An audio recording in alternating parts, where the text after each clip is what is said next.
Welcome to the Russian Rulers History Podcast, Episode 114, Rise of the Phoenix.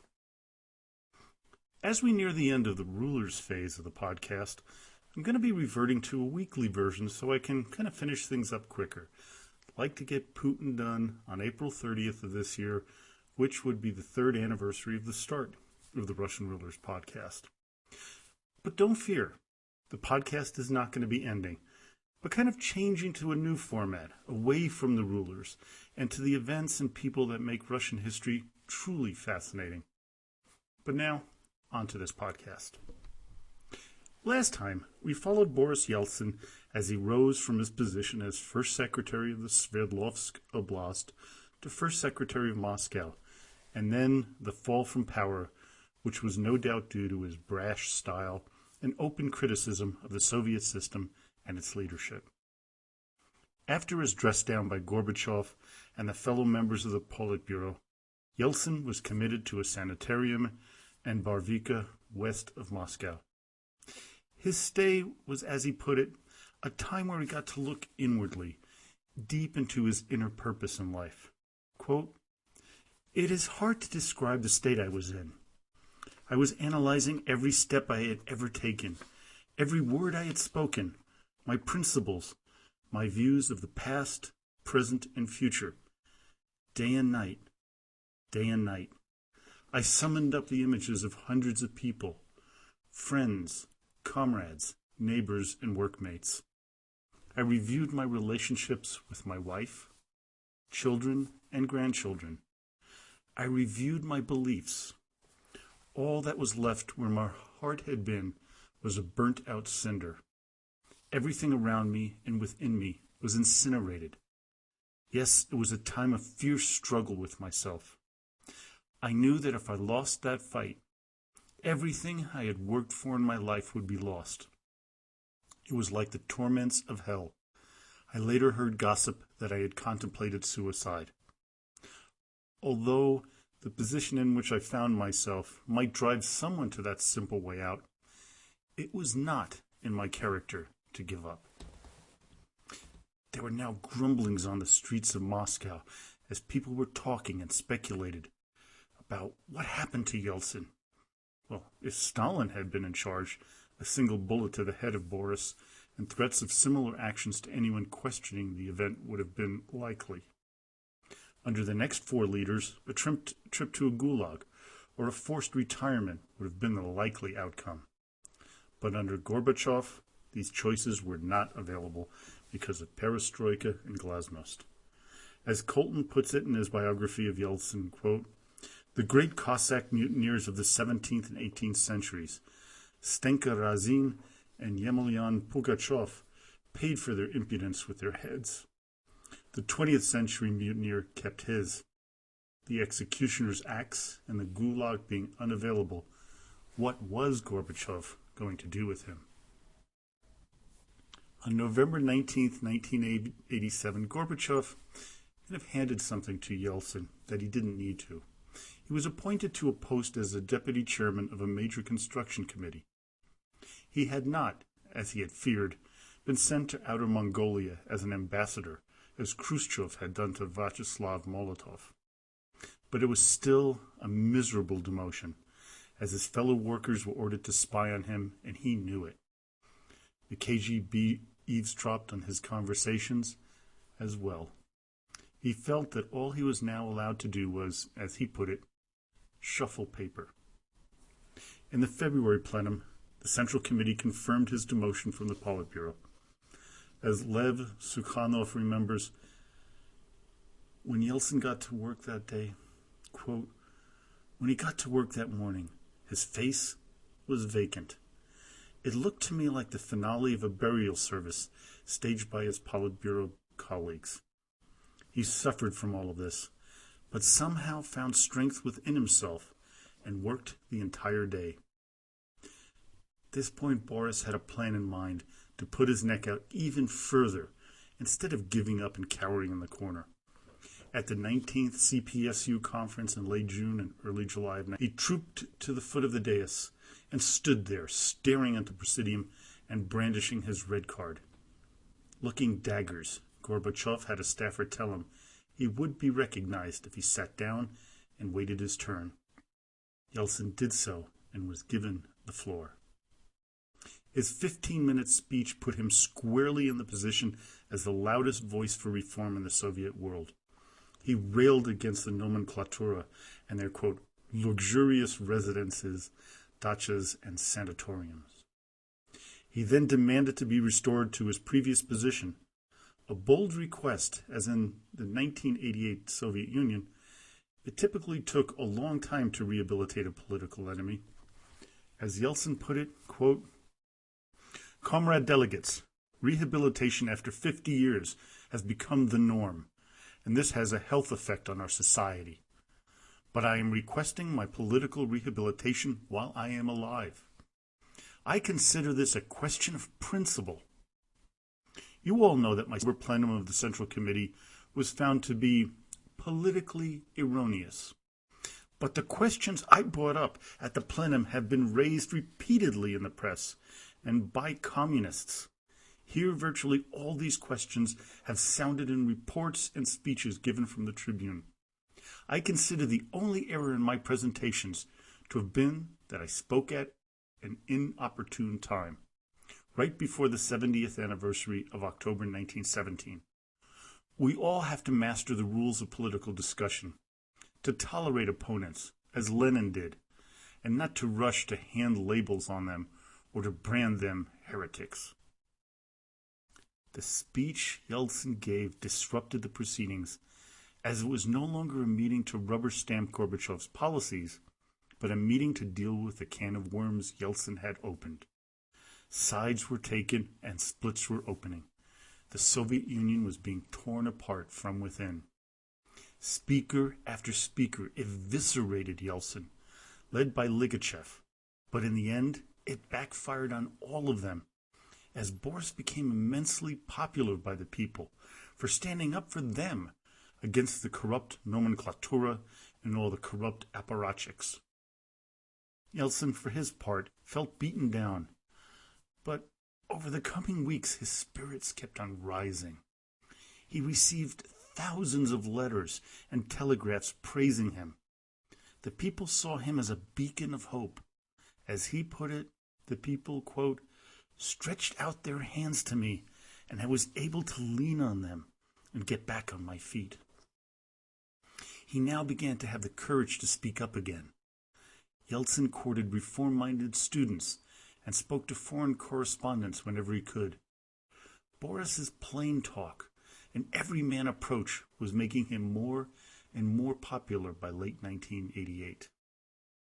By early 1989, Yeltsin's speeches and actions clearly made him the de facto rival to Gorbachev. Though the General Secretary still viewed Boris as an intellectual inferior. With the looming national elections coming, Gorbachev was warned not to allow Yeltsin to participate, to send him off somewhere. Mikhail Sergeyevich's overconfidence and low opinion of Boris led him to ignore the advice. On January 10th, 1989, Boris, again making himself a rival, did something no one on the Central Committee had dared to do since the 1920s. He cast the first dissenting vote.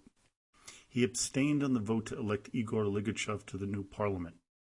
By the next vote in March, he was joined by 77 others. Now, Boris had to decide, where would he try to get a seat in the new parliament?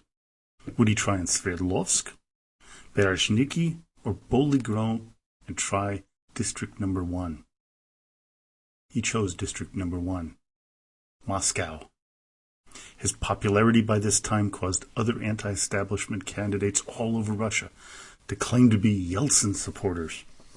When the election came about in March, despite all the shenanigans that the old-time communist apparatchiks tried, Yeltsin beat his opponent, Yevgeny Brakov, handily by receiving 5.1 million out of 5.7 million votes cast, a whopping 89% of the vote. Now, according to Colton, what was even more astonishing was, quote, Moscow had 1.1 million CPSU members, and Brokhov's take was less than 400,000. Yeltsin netted the ballots of most of Moscow's communists, to say nothing of the non-communists. By this time, Gorbachev and his advisors tried hard to offer Yeltsin other jobs, such as a major ministerial position, but Boris would have none of it. Instead, he took his seat and was made chairman of the Committee of Construction and Architecture, a real do-nothing job. In July 1989, a group known as the Interregional Deputies Group formed, and in their conscience was the Soviet human rights activist Andrei Sakharov, the physicist and Nobel Prize winner. At first, Yeltsin seemed out of place, but gradually he ingratiated himself with them. Unfortunately, Sakharov suffered a fatal heart attack on December 14, 1989. That year, Boris also had a whirlwind tour of the United States, becoming its darling. He even got a meeting with the American president, George Herbert Walker Bush. Gorbachev, of course, was not amused by Yeltsin's trip. His time in the U.S. made Boris more sure than ever that the Soviet system was a failure and that the Communist Party had been lying to the people for decades. As he put it to Sukhanov, who made the trip with him, quote, they had to deceive the population, and now it is plain why Soviet citizens were not permitted to go abroad. They were afraid that their eyes would be opened. It is here that Yeltsin had his, as I like to put it, his ultimate aha moment. Making changes to the system as it stood was pointless. It was akin to putting a bandage on a broken leg. The leg, the Soviet system, was broken. Cosmetic changes that Gorbachev was proposing, as Yeltsin put it, was merely a band-aid. The leg, his Russia, needed to be reset, but not the communist way of resetting, as was tried by Lenin and Stalin when they tried to fix the shattered Romanov leg. A new way had to be attempted. His trip to the U.S. had transformed him. As he put it in his book, Notes of a President, quote, I changed my worldview, that I had been a communist by Soviet tradition, by inertia, and by upbringing, but not by conviction. By now, he joined a committee to look into ways to change the Communist Party into a social democratic one, similar to Britain's Labour Party. As Colton puts it, quote, it was a way station on Yeltsin's road out of the party. He was transiting from the Gorbachev in a hurry he had been in 1986 to 87 to the Gorbachev with a difference in 1988-89 to the forget about Gorbachev of 1990-91. Within the totality that was the USSR, Yeltsin could go nowhere. The stagnant, moribund Politburo was no room for the reform Gorbachev was proposing, much less the radicalism of Yeltsin. Still, many of his allies urged Boris to retake his position as first secretary of Moscow. Yeltsin, for his part, thought that was really nearsighted. He set his sights on all of Russia. As his ally Lev Sukhanov wrote, this, quote, was more to Yeltsin's taste. He does not like to take the same track twice. Monotony nauseates him. By now, the new elections in 1990 were to be held in Russia as part of Gorbachev's reform plan. Yeltsin saw more in the way of separating Russia from the Soviet Union. Many in Gorbachev's entourage urged him to put up a strong candidate against Yeltsin, but he refused.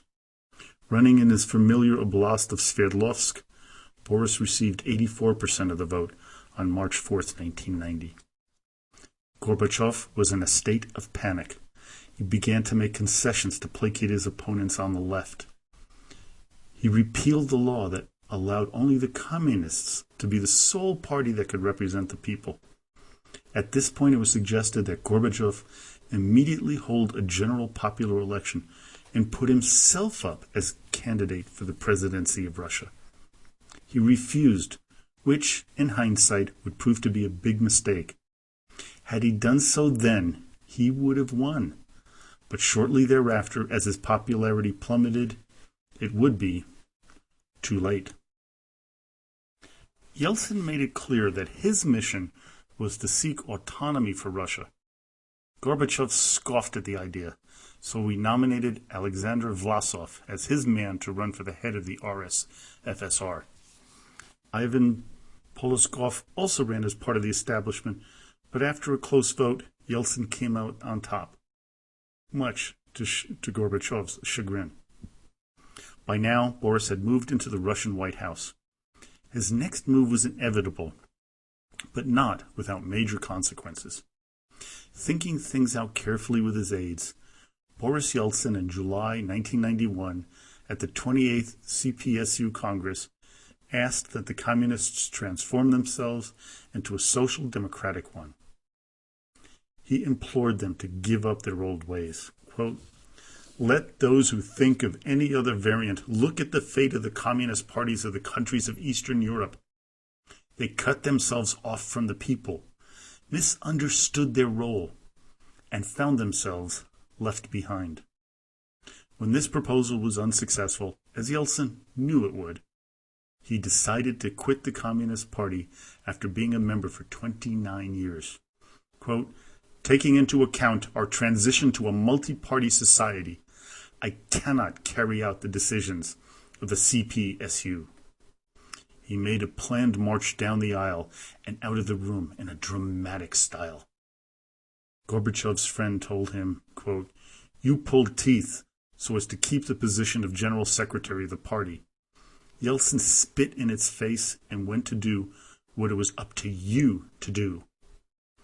Then, in order to placate people more on the left, 4 of Yeltsin's biggest enemies, Vitaly Volotnikov, Nikolai Rykov, Lev Zarkov, and Igor Legachev, were tossed off the Politburo. A Politburo which would only last a few more months. Because of Gorbachev's popularity in the West, few leaders acknowledged Yeltsin's ascendancy, except 2 people.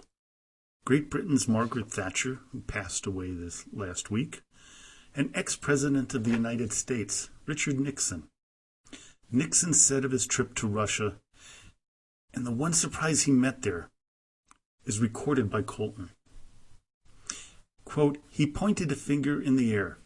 One word, Yeltsin." Several long moments went by before he continued. "God damn the press. If you listened to them, you'd think Yeltsin was an incompetent, disloyal boob. The only reason the press have treated him as badly as they have is because he has some rough edges. He doesn't have the grace and the ivory tower polish of Gorbachev." Nixon shuddered with self-recognition. He moves and inspires the people despite what the Western press says about him. Yeltsin's defiance fed into his own. This guy has enormous political appeal.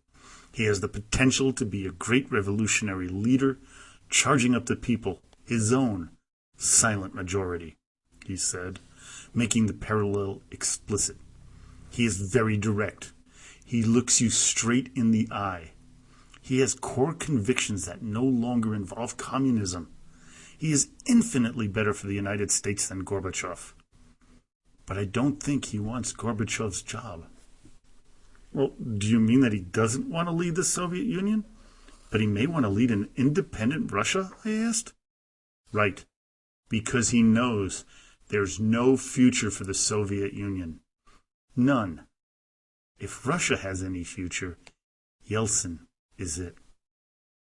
Join me next time as we follow the coup attempt on Gorbachev, Yeltsin's reaction and his ascendancy to his position as a Russian ruler.